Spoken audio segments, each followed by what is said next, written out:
Mesdames, Messieurs, grâce aux efforts de l'équipe rédactionnelle de la télé Boula Matadi, que nous nous retrouvons une fois de plus pour vous présenter cette édition du journal et surtout bonnes conditions de suivi. Ouvrons ce journal par cet élément, l'entérinement des nouveaux animateurs de la CENI par le président de la République continue à alimenter l'actualité politique de la RDC. La Mouka, FCC et CLC, Ensemble pour la République de Moïse Katumbi et certains mouvements de la société civile forment un front commun pour dénoncer la politisation de la CENI. Osez Mabiala est pour les commentaires. C'est un coup dur qui s'annonce pour l'Union sacrée après l'entérinement des nouveaux membres de la CENI par le président de la République, Félix-Antoine Tshisekedi Tshilombo. Des contestations figent de partout pour dénoncer la dépolitisation de cet appareil. La Mouka, le Front commun pour le Congo, le Comité laïque de coordination ainsi que Moïse Katumbi et d'autres organisations de la société civile font tous un bloc pour engager des actions visant à obtenir une CENI véritablement indépendante, dépolitisée, non instrumentalisée et en faveur des élections crédibles, libres, transparentes, inclusives et apaisées en 2023, comme l'indique ce communiqué signé conjointement. Pour la petite histoire, les PV désignant les nouveaux animateurs de la CENI entérinés par l'Assemblée nationale n'étaient pas le fruit d'un consensus entre les 8 confessions religieuses. L'Église catholique, à travers la Cinco et l'Église du Christ au Congo, n'ont pas signé les PV statuant Denis Kadima comme le nouveau président de la CENI. Tout porte à croire, l'organisation des élections en RDC en 2023 reste floue. Mesdames, Messieurs, l'actualité, c'est aussi l'ouverture ce lundi 25 octobre 2021 à la Cour constitutionnelle à Kinshasa, les procès contre l'ancien Premier ministre Augustin Matata Ponyo concernant les détournements des deniers publics, fonds destinés au projet de parc agro-industriel de Bukangalonzo. Pris Kambungu pour les commentaires.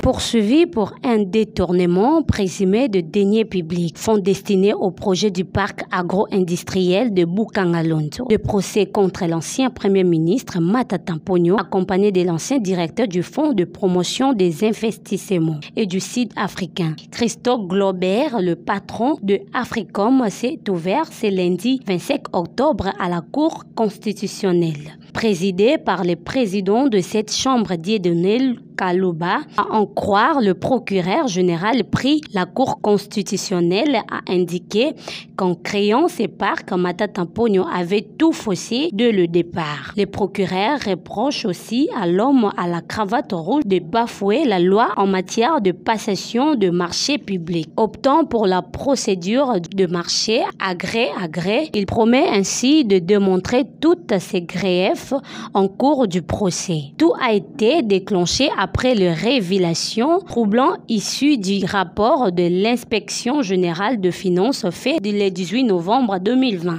Cet instrument de contrôle de finances publiques avait affirmé que le gouvernement congolais avait débloqué 285 millions de dollars pour la mise en œuvre du projet Parc Bukangalonzo et que sur ces montants, 205 millions auraient été détournés, dont Matata Ponyo comme auteur intellectuel de la débâcle de ces projets lancés en 2014. Ici est de signaler que le procès est renvoyé en date du 8 novembre 2021 faute de l'absence d'interprète.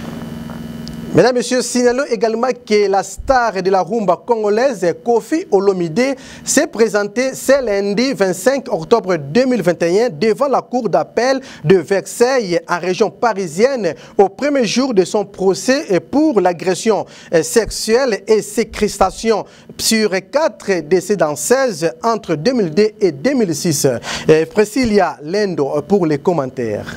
C'est un cauchemar qui suit l'ombre de l'artiste musicien Koffi Olomide après l'annulation de son concert qui devait se tenir à Paris, à Urena. C'est un nouveau dossier qui s'ouvre contre lui. Le musicien congolais patron de l'orchestre Quartier Latin s'est présenté aujourd'hui 25 octobre à Versailles, en France, convoqué dans un procès lui impliquant dans une affaire de violence sexuelle sur 4 femmes qu'il accuse de l'avoir enfermée dans un pavillon gardé près de la capitale française lors de ses tournées. Notons que le patron du Tchatcho, qui est son style musical, avait déjà été condamné à 2 ans de prison avec sursis pour atteinte sexuelle en mars 2019. Un procès dont il ne s'est jamais présenté.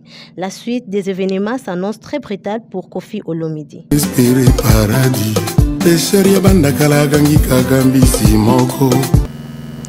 Mesdames, Messieurs, revenons une fois de plus sur cette nouvelle. La réhabilitation du tronçon routier, compris entre les ronds-points Zanza en allant vers l'entrée du Camp Banana, est une réalité. Notons que ces travaux sont en train d'être exécutés par l'Office de voirie et drainage OVD.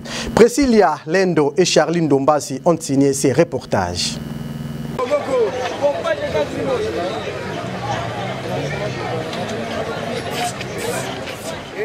Les tronçons routiers, compris entre les ronds-points Zanza, en allant vers l'entrée du Camp Banana, est aussi répertorié parmi les voiries urbaines en réhabilitation dans la ville de Matadi. Après avoir déterré l'ancien chaussée, qui était construit en pierre depuis l'époque coloniale, la machine de compactage est en mouvement pour arracher l'espace qui devrait être bétonné. C'est ce qui réjouit les habitants d'Nzanza. Depuis que je suis à Matadi, j'ai compris que la plupart des routes sont construites par des Belges.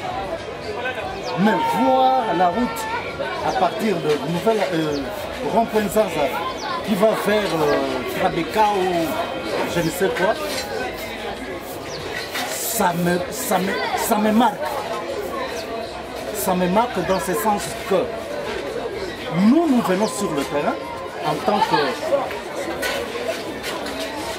le management. On vient pour développer le milieu, la ville, le pays. Mais quand les gens passent, ils ont le pouvoir, mais ils passent, ils laissent ce que les Belges ont laissé. Alors moi, je suis inspiré de la personne qui a fait que cette route soit aménagée.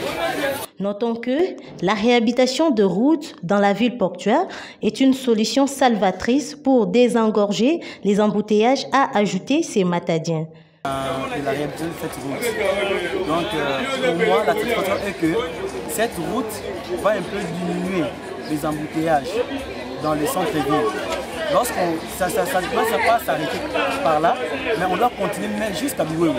Parce que les voitures qui utilisent plus les tronçons de la ville basse peuvent utiliser cette route pour éviter un peu les embouteillages de l'autre côté de la ville, dans le centre-ville. Donc comme ça c'est bien. Parce que nous attendons des gouverneurs qui vont réhabiliter. Parce que la beauté d'une ville dépend aussi des routes. Lorsque les routes sont réhabilitées, c'est qu'il y aura la beauté de la ville. J'ai apprécié que ça ne se limite pas seulement au Tenga, tel que j'ai vu dans les parcours. Ça doit aussi continuer jusqu'à Bioué, parce qu'il y a d'autres routes qu'on peut attraper là pour arriver jusqu'au Belvédère. Donc ça peut diminuer aussi les embouteillages au centre-ville. Mesdames, Messieurs, bouclons cette édition du journal par cette nouvelle triste. Un corps sans vie d'un détraqué mental a été retrouvé. Mesdames, Messieurs, bouclons cette édition du journal par cette nouvelle triste. Un corps sans vie d'un détraqué mental d'une 50aine d'années a été retrouvé non loin de la chaussée sur la route A15 pendant l'avant-midi de ce lundi 25 octobre 2021. Diane Rose Mbenza et Jean-Paul Kiangana nous relatent les faits. Pendant l'avant-midi de ce lundi 25 octobre 2021, un détraqué mental communément appelé fou d'une 50aine d'années révolue a été retrouvé mort, non loin de la chaussée sur la route A15 en allant vers le carrefour Mvoadou. Jusque-là, la cause de son décès n'a pas été révélée, témoignent les habitants de ces coins.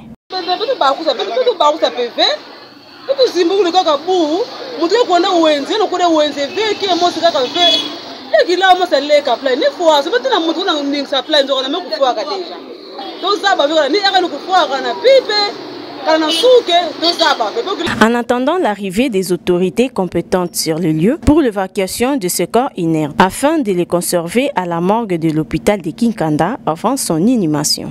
Bien que c'est un détraqué mental, mais c'est un être humain. Mesdames, Messieurs, c'est sur cette nouvelle triste que nous bouclons complètement cette édition du journal. Nous vous remercions sincèrement de l'avoir suivi. Au revoir.